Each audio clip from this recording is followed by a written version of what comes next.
Mike, and in today's video I've got a multi-parter here. Is a teaching about the gathering. It's called the Harvest of Souls, the elect and the great crowd. To understand the harvest, we need to look back at the Old Testament, how a harvest was performed in ancient Israel. Let's start by reading Leviticus 23:10. Speak unto the children of Israel, and say unto them, when ye be come into the land which I give unto you, and I shall reap the harvest thereof, then ye shall bring a sheaf of the first fruits of your harvest unto the priest. So what is it saying? Well, before a harvest can begin, a first fruits or barley harvest must be given to the priest to begin with. Do you understand its symbolic meaning? Well, the first fruits is the elect.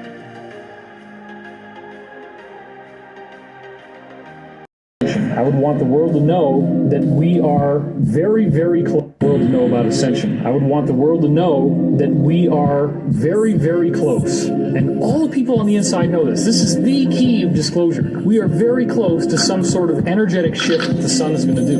There have already been multiple experiments, I've heard this from several insiders, in which they take ordinary folks and they put them into a room and they zap them with the energy that our sun is going to give off when we go through this change. They become very blissed out. They start to get really telepathic. They can move things with their mind. Everybody kind of goes into a psychedelic trip. Our government knows that this is going to happen, where there's no veil left, where we are wide open to reality. Betelgeuse devoured its closest stellar neighbor, which was significantly inferior to it in size. In the world of space, Betelgeuse is clearly not a herbivore, and this planetary predator never ceases to amaze to this day. Just recently, scientists recorded the star's new trick. Betelgeuse started winking at us. Then the star began to hide from our eyes behind some dust. And this can mean only one thing. There's very little time left before the death of the Titan. Stars die in two ways. Either they fade away, or they generate a powerful explosion. And Betelgeuse is preparing for the latter. It can happen at any time, but on the astronomical scale, Betelgeuse will explode in the next 100,000 years, or in 2022. Yo, fam, fam. Everybody, welcome back to Planet X News, September 2nd, 2021. Well, folks, the remnants of this Hurricane Ida that devastated Louisiana and parts of Mississippi and many other states heading north has just erupted in New York City, and New Jersey. We are going to be taking a look at some of the videos on Twitter, and what you're looking at right here is the New York subway. I'm going to go ahead and pan down through some of these videos coming in from New York City and Manhattan, Queens, also New Jersey. There was a very, very large tornado that was videotaped right on the New Jersey Turnpike. And, as I've mentioned before, I think it was 2 weeks ago in my last video, I mentioned the months of September, October, and November were going to be very critical times as far as storm systems, heavy rainfall. It's just not going to get any better, folks. I'm not going to sugarcoat shit and call it candy. It's just not going to get any better. So, as you can see in this video, New York subway systems are shut down and just absolutely devastating. You can see the water plummeting up way back here. And so far, as of 3 a.m. this morning, there's been one confirmed death, and it was an elderly gentleman who was swept away by some rising waters in New York City. So we're going to go ahead and keep on panning down. I mean, look at that rush of water. That's insane. I'm going to go ahead and open this screen a little bit more.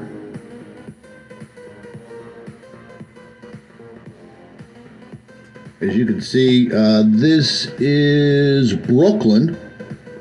And once again, the remnants of Tropical Storm Ida.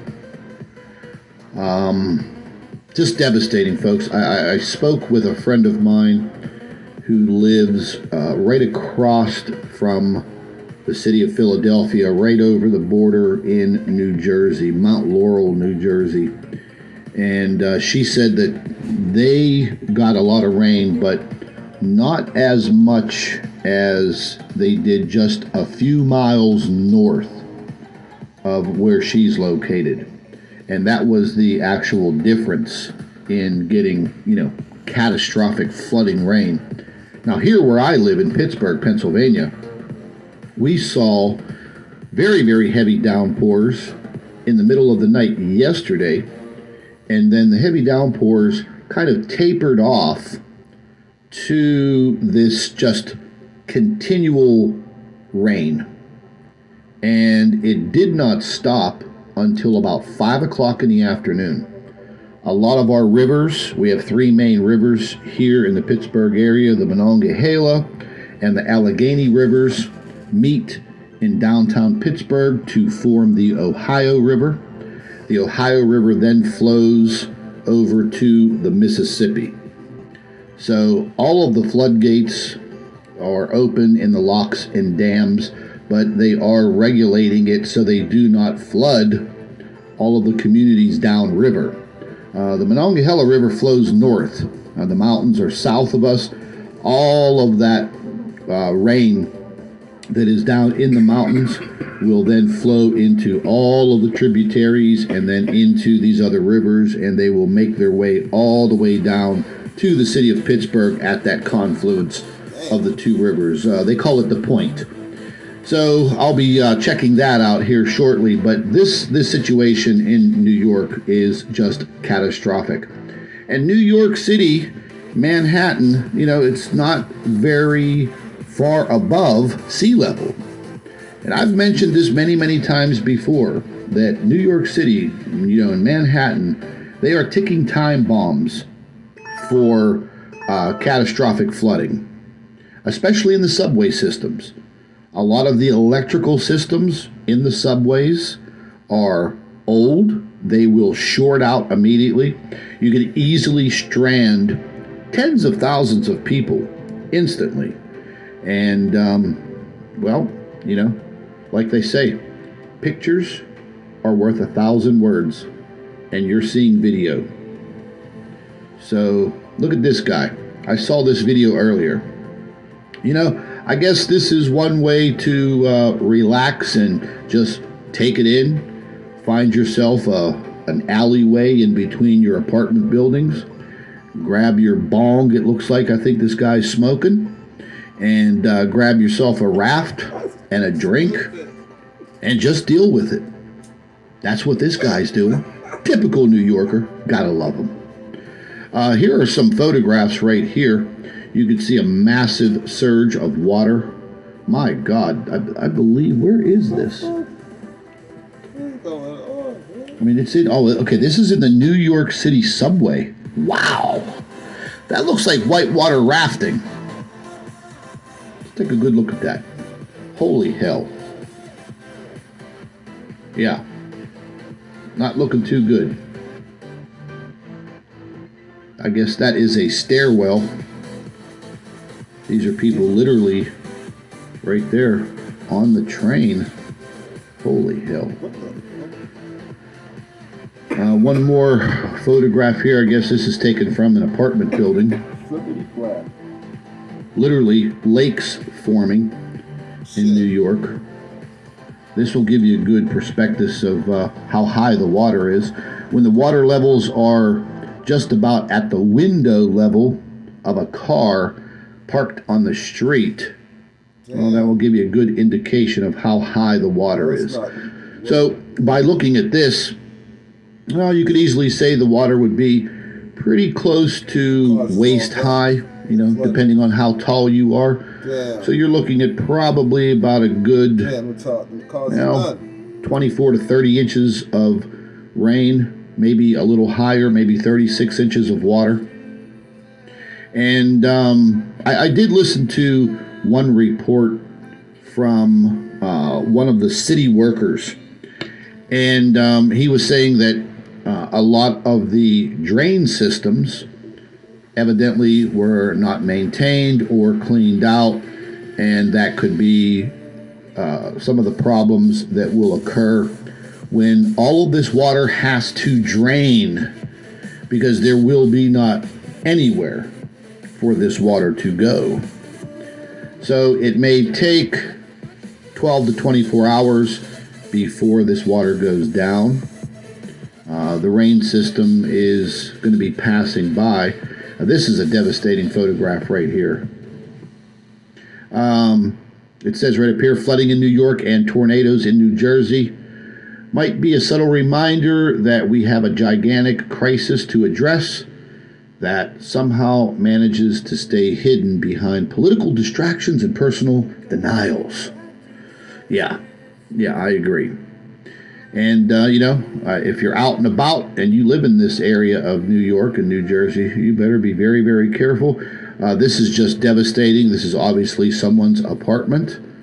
Oh, that was someone's bedroom. Full of water. That's messed up. Devastating.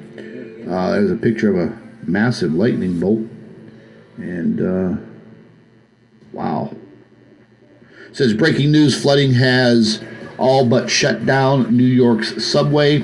New Jersey's rail service is mostly suspended, and flights are halted at Newark Airport. Wow, this is somebody driving a bus, a metro bus. And the bus is flooded, as you can see. These two young ladies are literally standing on the seats inside of the bus. Here is the National Weather Service. And this is out of New York. Let's take a look at the flash flood. This encapsulates Atlantic Beach, Brooklyn, Queens, the Bronx, New Rochelle, and Yonkers. Wow. Okay, this whole entire area. And I've been to Brooklyn before. I've been to Queens. This is a I've been up to White Plains. This is a very large metropolitan and residential area. So please stay off the streets of New Jersey and New York City. Serious flooding taking place. Yeah, folks, this is catastrophic. New York City, serious flooding taking place. Yeah, folks, this is catastrophic. New York City, serious flooding taking place. Yeah, folks, this is catastrophic. This is something that I've never seen before in my lifetime. I don't know about any of you. So it's going to go ahead and load. And you know what I could do? I could try to bring number. And as we turn out of the fall equinox,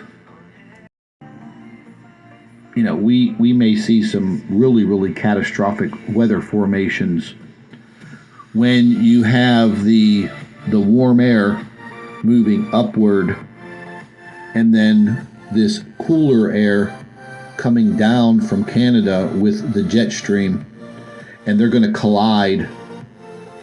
I mean, you can see it forming right here. This is a prime example of what I'm talking about.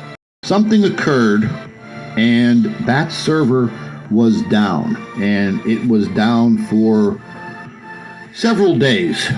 Prescriptions, medical device charging, as well as basic was the first time ever. And then, of course, we saw the images, which we're going to show our audience, of flooded subways, of people in cars.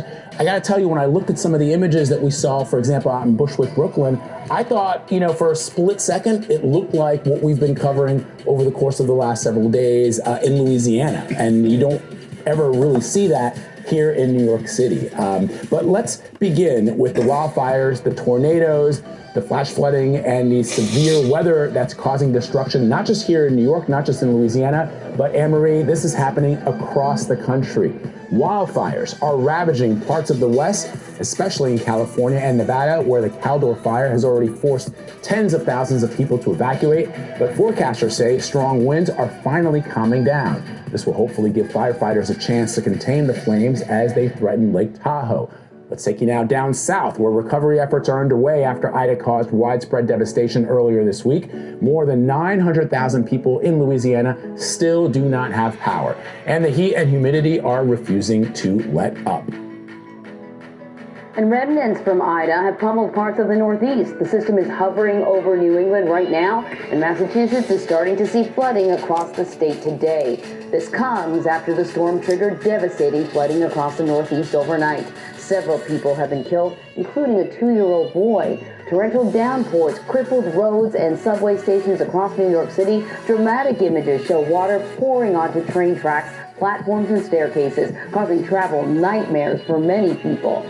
And take a look at this. Cell phone video captured a tornado moving through Bristol, Pennsylvania, which is about a half hour northeast of Philadelphia. Other tornadoes were also reported in New Jersey and Maryland. And the flooding has kept rescue crews busy. You can see here firefighters in Philadelphia rescued several families trapped in a neighborhood this morning, including an elderly woman. Mola Lengi gives us a look at the chaos Ida has caused as it moves further north. Get that tornado! A tornado tore through southern New Jersey Wednesday, possibly the strongest to ever hit the state. It ripped the sides off some homes and turned others into a pile of rubble. As the remnants of Hurricane Ida spun off other possible twisters in Pennsylvania, the storm sent water pouring into New York City subways, forcing all trains to stop. Oh my God! Rain flooded the streets, reaching some car windows. The cars are floating! And lifting others right off the road. The National Weather Service issued a flash flood emergency for the first time ever in New York City, as strong winds blew rain sideways into the covered U.S. Open Stadium in Queens during a match, forcing play to be suspended. In Brooklyn, rescue crews worked to save drivers trapped in the flood. And this biker found himself in waist-deep water, apparently trying to deliver someone's dinner. Meanwhile, some buildings in Manhattan were no match for the flood. Water rushing into this apartment. Parts of the region got 3 inches of rain in just an hour, believed to be a record in the area. The destruction in the Northeast came after Ida wreaked havoc in parts of Virginia and Maryland, burying cars in mud. And in the Annapolis area, a tornado tore down power lines, leaving this tangled mess of trees and wires. So Mola is with us now, covering the storm from Middlesex, New Jersey. I guess my first question for you, Mola, is just what are conditions like now? It looks like the sun's out, but we can see the flooding behind you. Well, yeah, Anne-Marie, I mean, obviously the storm has passed. The sun is out, shaping up to be a beautiful day. But of course, as you mentioned, there are these leftovers. Flooded streets, streets underwater, flooded neighborhoods, really in several directions. We're at an intersection, and as far as I can see down that street, as far as I can see down that street, as far as we can see down this street, the streets are completely underwater. First responders spent a lot of the morning, some of the overnight hours, evacuating people from these homes in these flooded neighborhoods, coming in here with large trucks, families jumping into the beds of the trucks, getting them out of here. So a lot of these homes have already been evacuated. So yes, the storm has passed. The worst of it appears to be over, but folks are going to still continue to deal with these after effects for at least the next few hours. And Mola, I guess the question on a lot of people's minds is, how are people doing even as they wait for look at this. The New York governor has declared a state of emergency, and she's also asking people to stay home and avoid unnecessary travel. And, we mentioned at the top of the show that the flooding shut down the New York City subway. What are you hearing about the subway trains running again? Can we expect that soon, or is it still going to be rough going for the next couple of hours? Yeah, I mean, you guys saw some of the images of the subway